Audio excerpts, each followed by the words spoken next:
Vamos agora falar da distribuição anormal dos gases abdominais, depois de termos passado em revista todas as técnicas do abdômen superior e de termos visto a distribuição normal dos gases abdominais.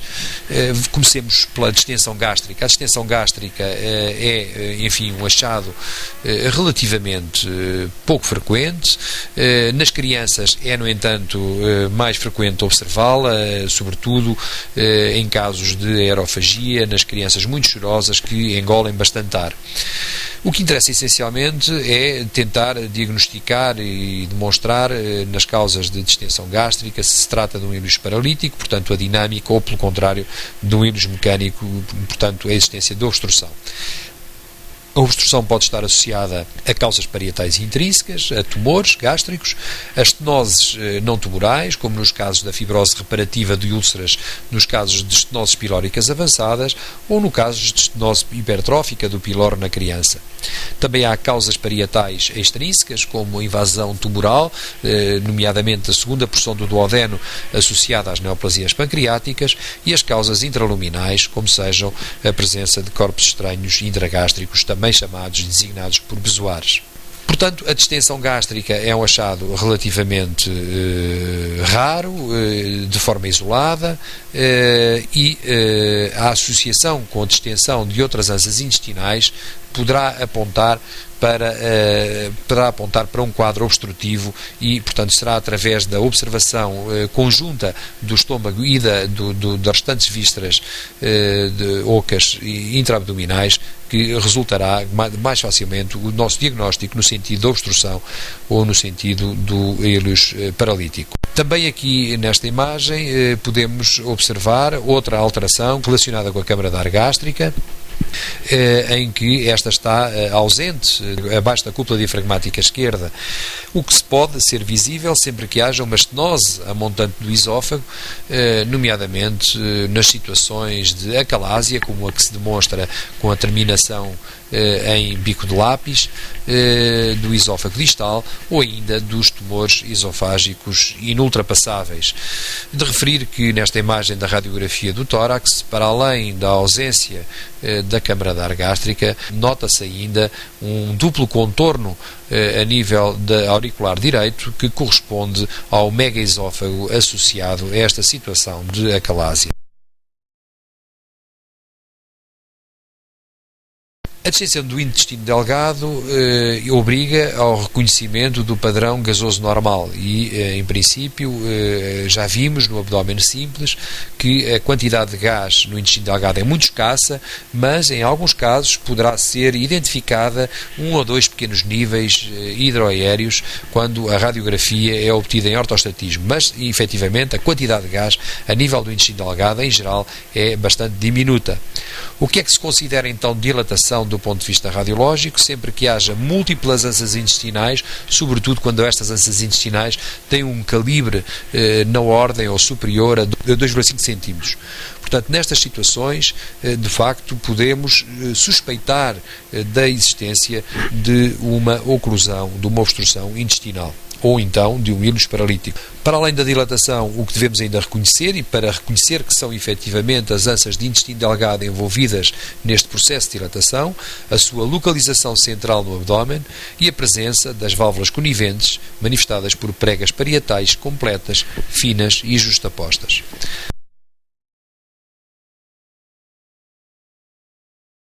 Neste diapositivo podemos então ver a distribuição central a nível do abdômen, com a dilatação das ânsias junoileais, com um calibre superior aos 2,5 mm, e podemos também observar as imagens correspondentes às válvulas coniventes que rapidamente nos demonstram tratar-se de intestino delgado. A distribuição das ânsias no abdômen é também conhecida, seguindo a sua fixação à parede abdominal posterior, portanto a raiz do mesentério, com uma orientação oblíqua de cima para baixo e da esquerda para a direita.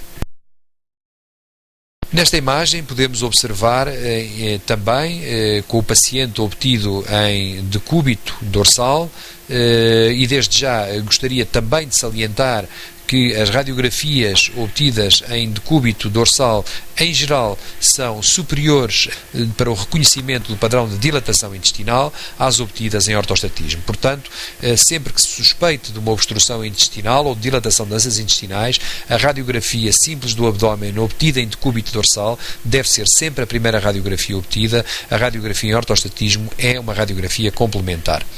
Portanto, aqui temos este exemplo em que é claramente identificado e com toda a facilidade se distingue a dilatação do intestino delgado pela sua localização central no abdômen, pela imagem das pregas coniventes, diferenciando-a, por exemplo, da dilatação do cólon que se pode ver em sede justadiafragmática do lado esquerdo, onde vemos as imagens correspondentes às pregas incompletas que representam as austras.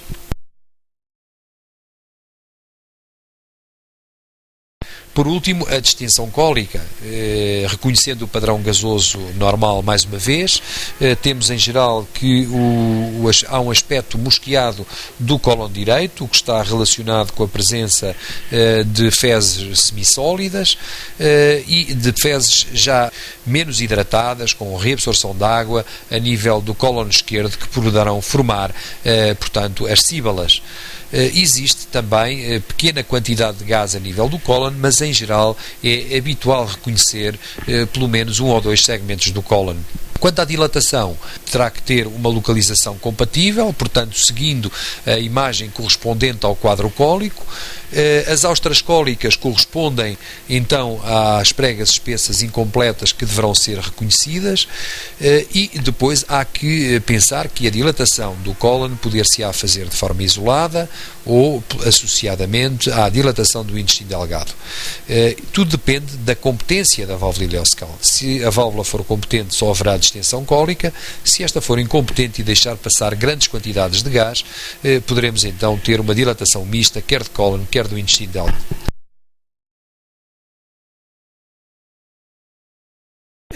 Quanto à distensão intestinal, quer agora observada como intestino delgado ou de cólon, ela pode ser devida a simples meteorismo, a um íleos paralítico, a um íleos mecânico. E, portanto, é essencialmente estas duas últimas situações que nos interessa diferenciar e diagnosticar.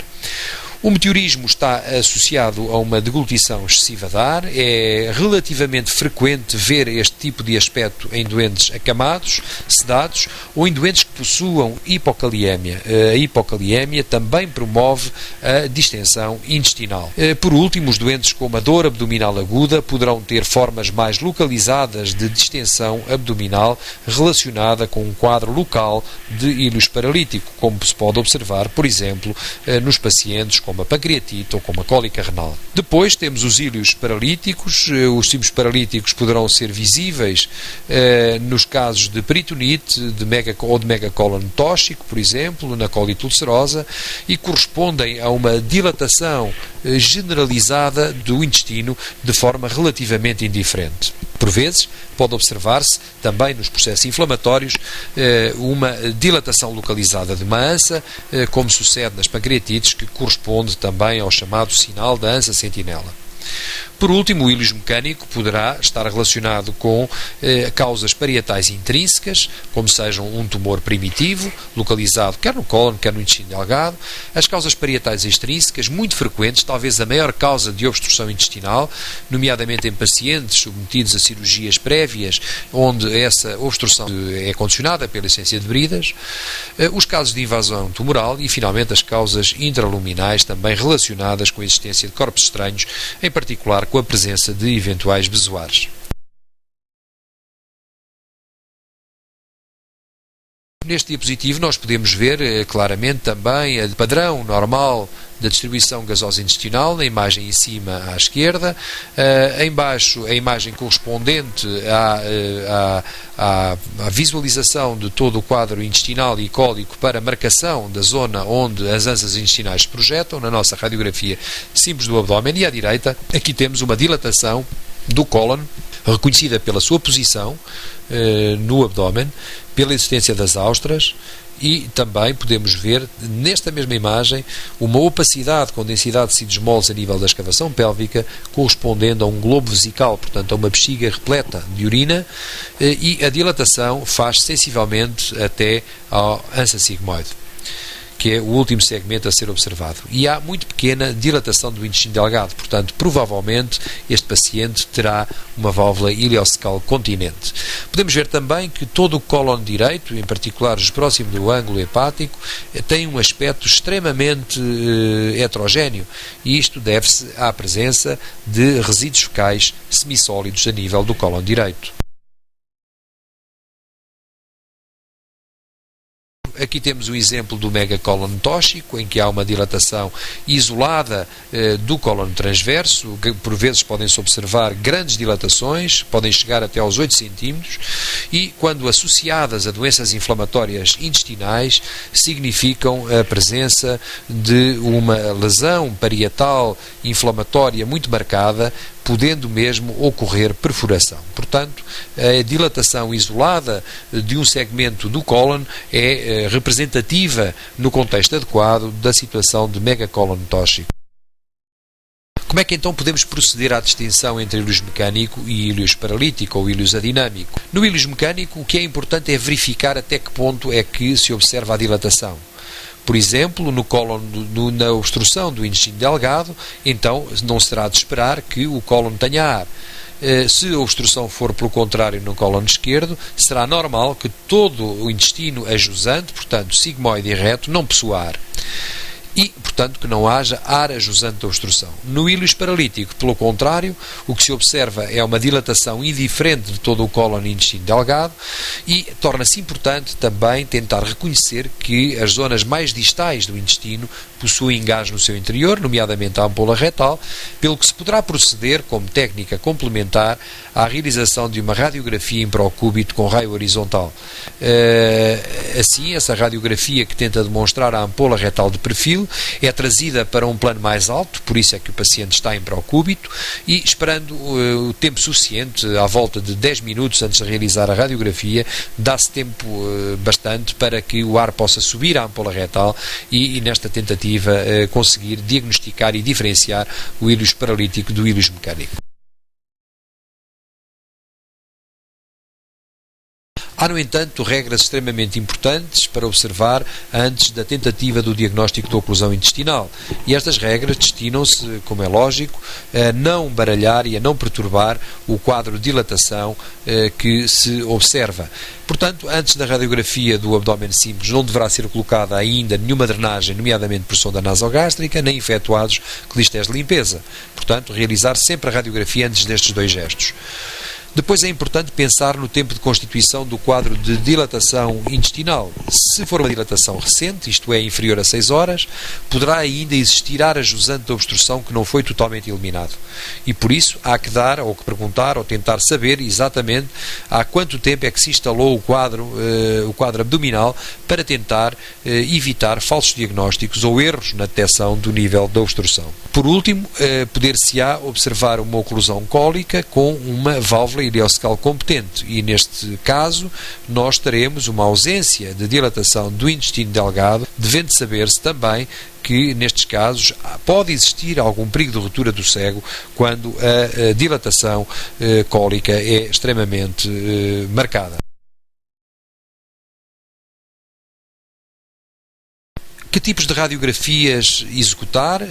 Já referi que as radiografias do abdômen com raios horizontais obtida em pé, em ortostatismo, não discrimina muito bem o tipo de íleos, uma vez que nos vai demonstrar, quer no íleos paralítico, quer no íleos mecânico, vai-nos mostrar a presença de estase a nível das ansas intestinais, que são manifestadas, do ponto de vista radiológico, pela presença de níveis hidroaéreos.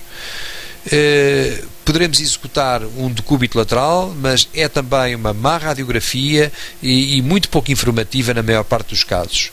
E por último, podemos utilizar o perfil da ampola retal em procúbito, tal como há pouco foi explicado, nomeadamente na tentativa de tentar demonstrar algum gás residual na ampola retal. No entanto, há também que não esquecer que alguns quadros de oclusão são incompletos e por isso poderá existir algum gás ajusante da zona obstrutiva. A radiografia simples do abdômen, que deve ser requisitada nas situações em que se suspeita de uma oclusão intestinal, deverá ser a radiografia simples do abdômen em decúbito dorsal com raios verticais. A radiografia em pé com raios horizontais é sempre uma radiografia de recurso, uma vez que aquela que permite determinar bem e avaliar bem toda a morfologia da dilatação é efetivamente a primeira daquelas radiografias.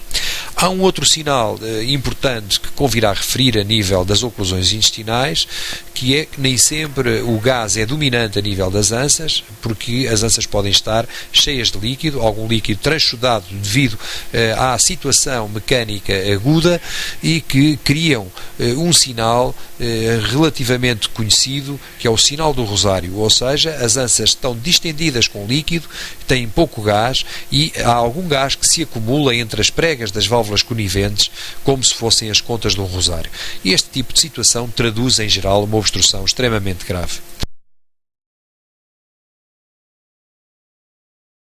E aqui temos dois exemplos de um conjunto de radiografias obtidas respectivamente em decúbito dorsal com raio vertical e em ortostatismo com raio horizontal. No exemplo da esquerda é fácil observar o padrão de dilatação das ânsias intestinais, claramente superior aos 2 cm atrás referidos, e observar também a sua disposição central no abdômen, vendo-se ainda as válvulas coniventes.